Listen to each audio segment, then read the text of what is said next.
another half-eaten plate.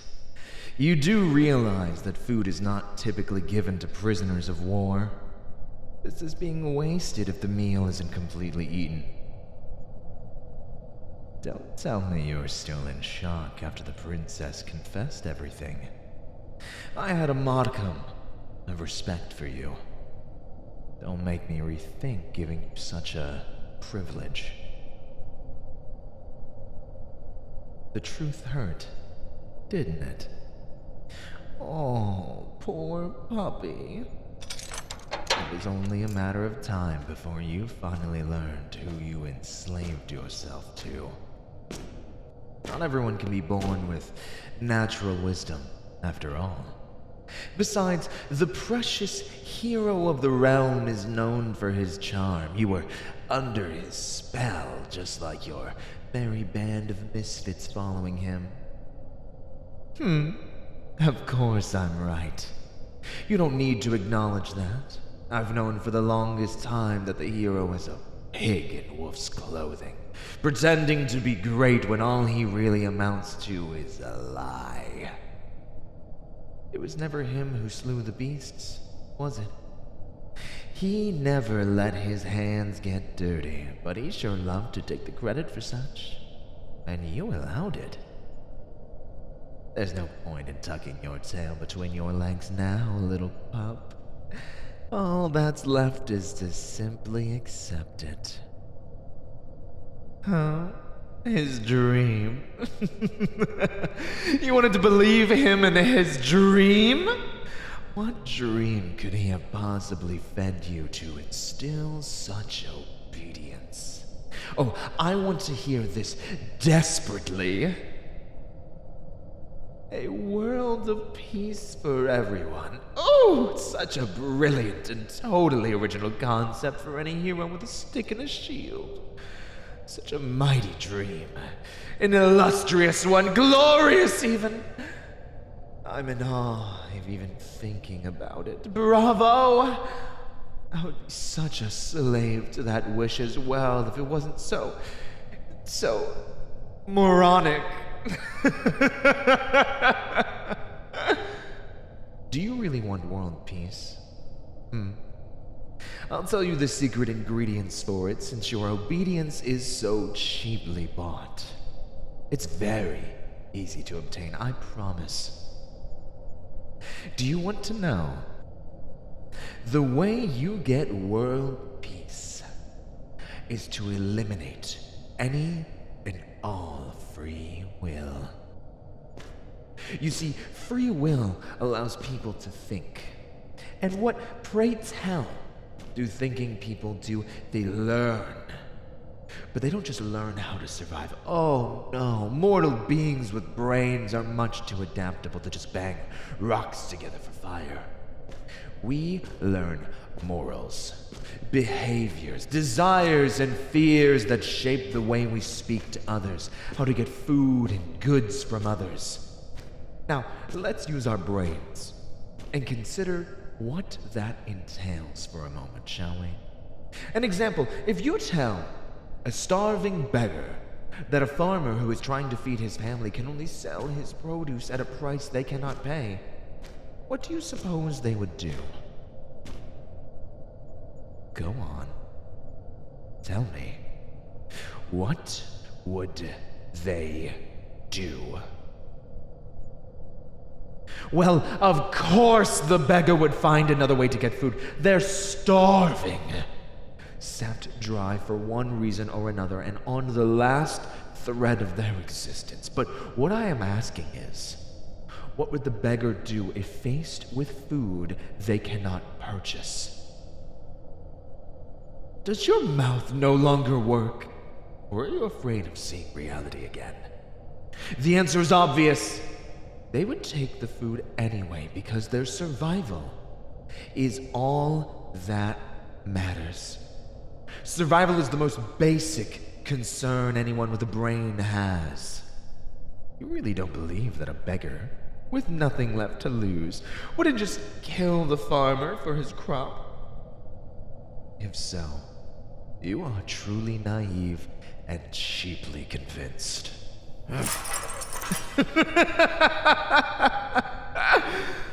Of course, it's not the answer you want to accept. You want to believe that the world and its inhabitants are full of sunshine and rainbows, that kingdoms would willingly give up their lands to each other in order to feed everyone equally without any sort of prejudice.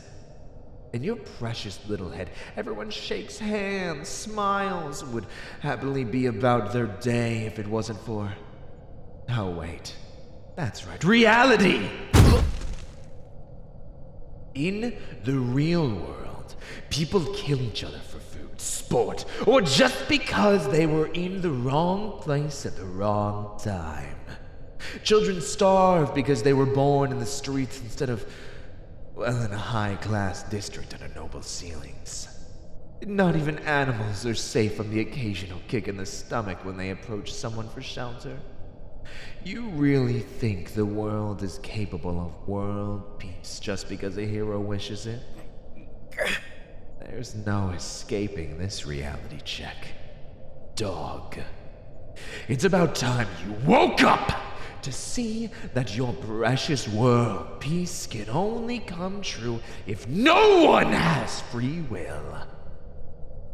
If you remove the ability to have free will, one can only obey what is told to them.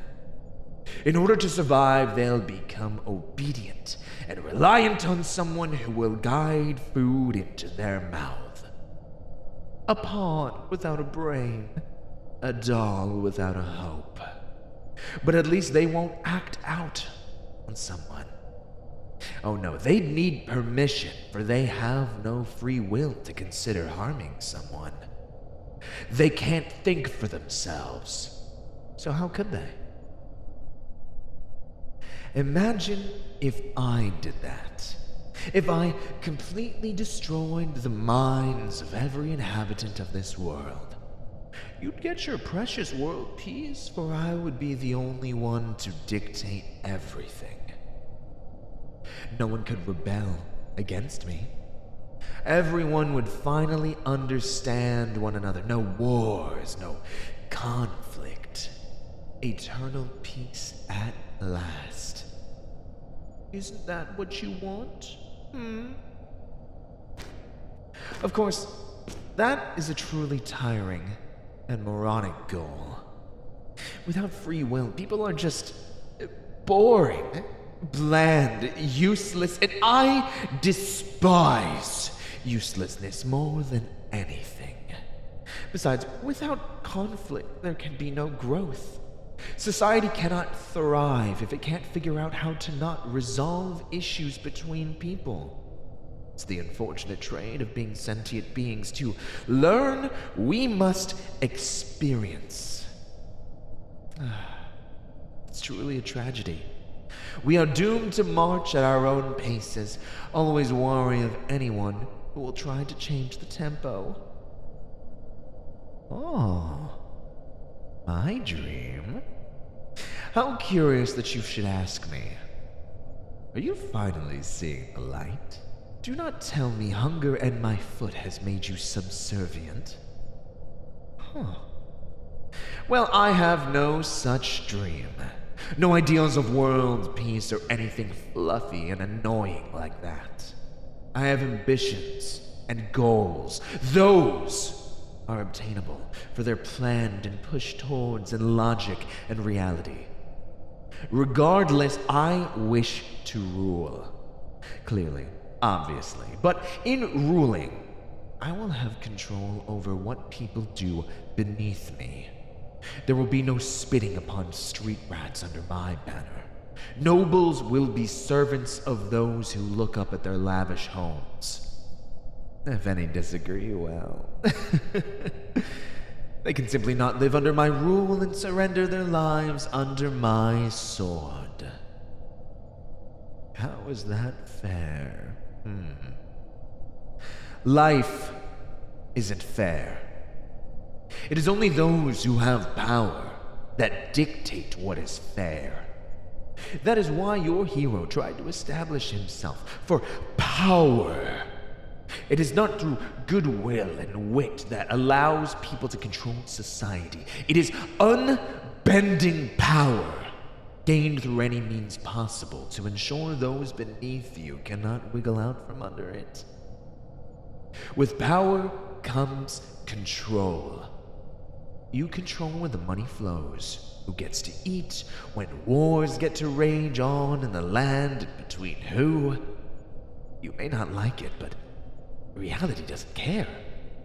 It is what it is and always shall be. Unfair. So, will you throw your life away, knowing that this world is not as flowery as you pretended it to be? Your hero failed to protect that vision, failed to keep you blind. Can you survive the truth of reality? Do you even want to?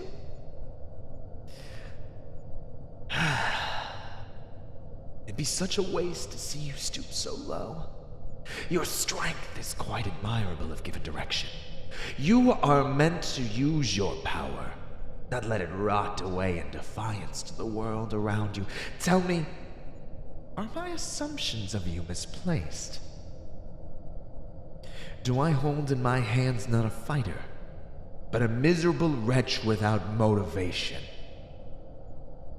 Bare your teeth. Show me the resolve you once had and prove my suspicions right. Why do I care? Because I know deep down in that ridiculously charming heart of yours, it's not a noble wish you carry, but a selfish one. You don't wish for world peace. You wish for safety and stability. Nothing terrifies you more than being helpless, weak against elements beyond your control. When chaos floods around you, the first thing you seek is a weapon purely for self-preservation. As long as someone points in a direction and marches ahead of you, your feet will follow in obedience. There's no shame in such a behavior.